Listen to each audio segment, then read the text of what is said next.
My broker, okay, here's what happened. My commodity broker I talked to at least once a day. Every morning I'd call for my price updates. And he had been my broker for about 10 years. And we would always have things to talk about and, like I said, speak at least once a day. And then every so often he would mention another client of his named Richard. And he would say, you know, you and Richard are trading the same things. He said, in fact, you two trade almost alike. It's like you talk to each other or plan. And I said, well, Steve, you know, buy low, sell high.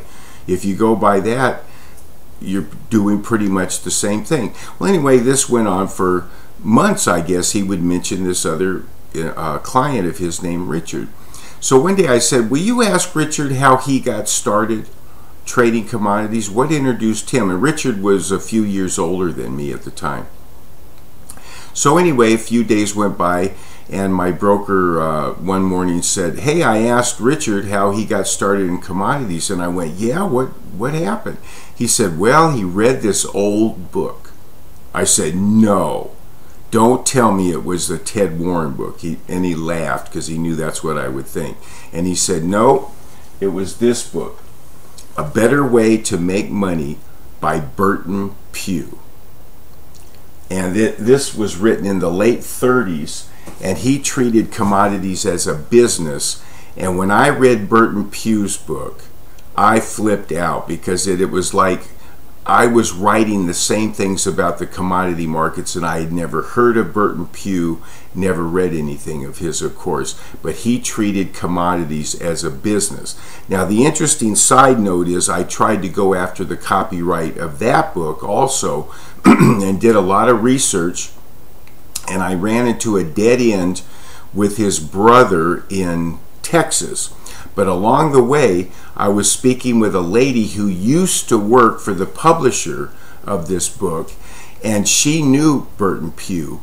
And in those days, do you remember Guidepost magazine? It was Norman Vincent Peale's magazine, and it started out as a flyer and then grew to be one of the largest circulation magazines in the world.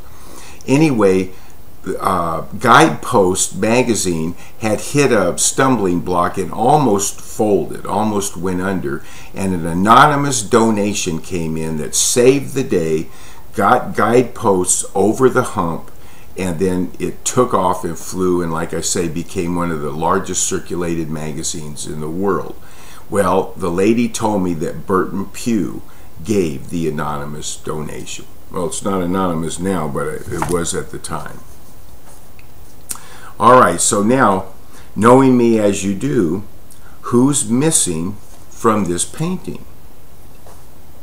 That's right, Walt Disney, a friend I never met.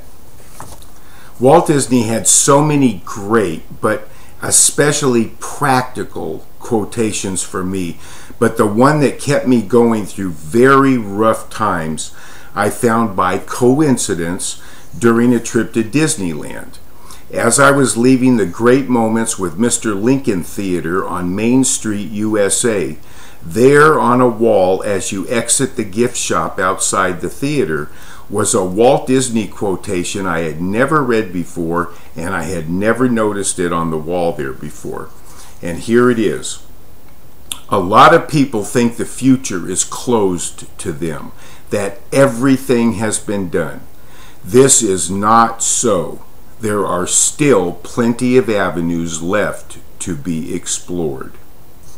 Wow! I can't count how many times those words lifted and carried me through the difficult times. How they encouraged me to keep trying, to focus only on my dream, and to keep taking one more next step of faith. And Walt also said, you reach a point where you don't work for money. And oh, how I yearned to experience firsthand what he meant by that. And one more Disney quote that guided me to finally experience that point where you don't work for money, he spoke of. You don't build it for yourself, he said. You know what the people want, and you build it for them. And that's how my foreclosure career, my commodity career, and now the UTS Club were born. That's exactly how they were born. So I saved all these quotations, I wrote them down, and placed them in my idea box, I called it. And that included articles, artwork, or whatever else struck me as being special and would somehow fit into my dream someday. So I'd pull out my idea box every week or so for inspiration and ideas for next steps.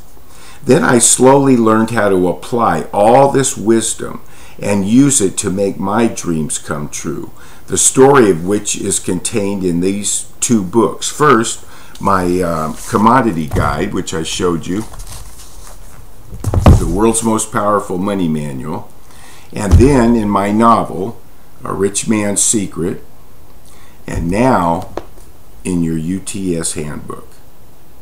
So it's just been a long evolution and a long process. And that's some background behind Friends I Never Met. Also see West Wing video 17 for a summary and an explanation and specific instructions on how to apply all these great quotations and truths. So thanks for joining me this evening in the West Wing. Until next time, onward and upward.